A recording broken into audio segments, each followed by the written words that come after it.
ओम नमः शिवाय। हर हर महादेव। दोस्तों, जैसा कि आप सभी को पता है कि सावन का बहुत ही अधिक पवित्र महीना चल रहा है और गुरुजी कराने जा रहे हैं 14 अगस्त को ऑनलाइन पूजा।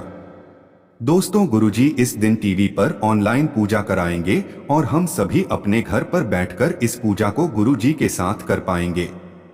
दोस्तों, 14 अगस्त को जो ऑनलाइन पूजा होने वाली है उससे संबंधित जानकारी और सामग्री के बारे में वीडियो हम आपको पहले ही बनाकर दे चुके हैं, पर दोस्तों गुरुजी ने कुछ नई सामग्री बताई है जिसकी जानकारी हम आज वीडियो बताने जा रहे हैं। दोस्तों, बहुत से भक्तों का यह भी प्रश्न है कि जो आपने पूजा सामग्री में नारियल बताया था उस नारियल का हमें क्या करना है। तो दोस्तों, यह सभी जानकारी हम आपको आज के वीडियो में देने जा रहे हैं। दोस्तों, वीडियो शुरू करने से पहले आपसे प्रार्थना है कि आप अपने हाथ में कॉपी पेन ले और सभी पूजा सामग्री को नोट करते चले। तो दोस्तों, पहली सामग्री जो आपको लेनी है वह है 2 इस प्रकार के कलश, जैसा कि वीडियो में देख सकते हैं। दोस्तों, आपको लेने हैं इस प्रकार के 2 कलश। एक कलश में पूजा के लिए जल भरकर रखना है और दूसरे कलश में आचमनी के लिए जल भर कर रखना है। दोस्तों, हमने पिछले वीडियो में बताया था कि आपको एक आचमनी खरीद कर लानी है जो कि आपको किसी भी पूजा सामग्री की दुकान पर आसानी से मिल जाएगी। अब दोस्तों, भक्तों का जो अगला प्रश्न है कि हमें नारियल किस प्रकार से लेना है और उसका क्या करना है। तो दोस्तों, जैसा कि आप वीडियो में देख सकते हैं कि आपको लेना है जटा वाला नारियल। दोस्तों, आपको इस जटा वाले नारियल को लेना है और इस पर कलावा, जिसे मौली भी कहा जाता है, इसे लपेटते हुए अपने पूरे घर में घूम लेना है।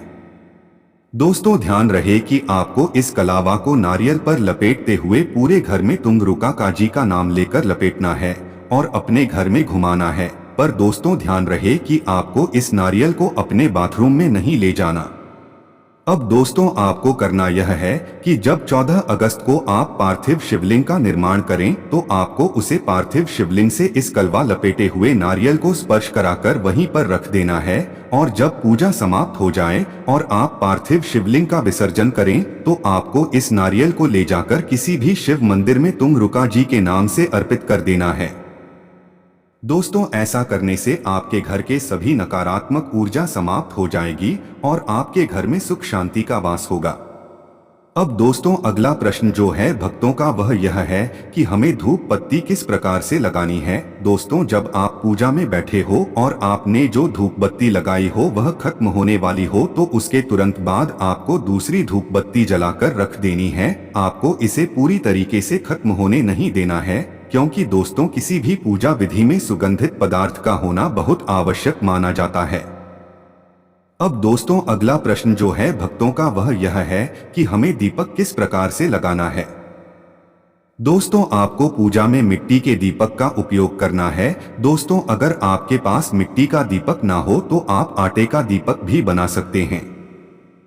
दोस्तों, ध्यान रहे कि यह दीपक आपको या तो घी से बनाना है या तो शुद्ध तिल के तेल का दीपक बनाना है। दोस्तों, जब आप पूजा में बैठे हो और आपका दीपक में थोड़ा तेल रह जाए तो आपको तुरंत उसमें दोबारा से तेल या घी भर देना है। दोस्तों, ध्यान रहे कि यह दीपक पूरी पूजा के दौरान जलता है और बुझे नहीं। अब दोस्तों, जो आपने पूजा सामग्री में कपूर लिया है उस कपूर को आपको इस दीपक में आरती के समय डाल देना है। दोस्तों, आरती के समय इस कपूर का महत्व अधिक होता है, इसलिए दोस्तों ध्यान से आरती के समय दीपक में कपूर जरूर मिलाएं।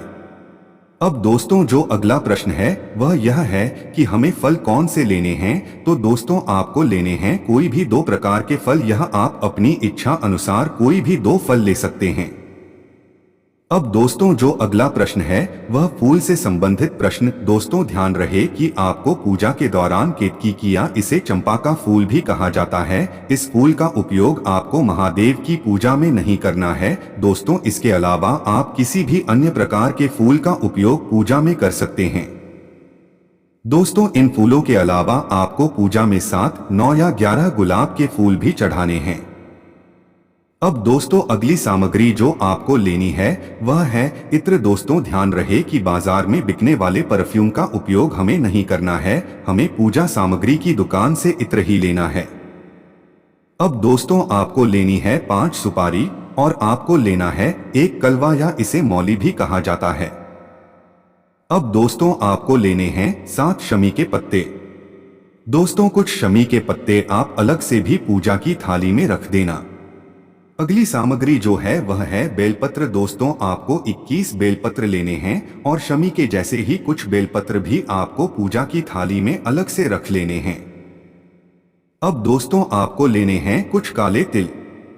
इसके बाद दोस्तों आपको लेने हैं 21 काली मिर्च के दाने। अब दोस्तों आपको लेने हैं 108 चावल के दाने पर दोस्तों यह चावल खंडित नहीं होने चाहिए। अब दोस्तों आपको लेने हैं 5 कमलगट्टे।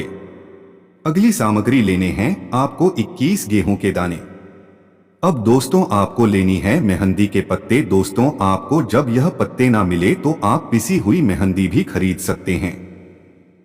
अब दोस्तों आप ध्यान से सुने कि यदि अगर पति पत्नी दोनों इस पूजा में एक साथ बैठ रहे हैं तो आपको सामान अलग अलग लेने की जरूरत नहीं है। आपको इसी सामान में हाथ लगाकर एक साथ पूजा करनी है। और अगर आपके घर में बच्चे और बुजुर्ग हैं तो आप उनका भी हाथ लगवाकर इसी पूजा सामग्री से पूजा कर सकते हैं। दोस्तों यह थी 14 अगस्त को होने वाली पूजा की सामग्री। दोस्तों आप अगर कोई और सामग्री अपने हिसाब से लेना चाहते हैं तो ले सकते हैं।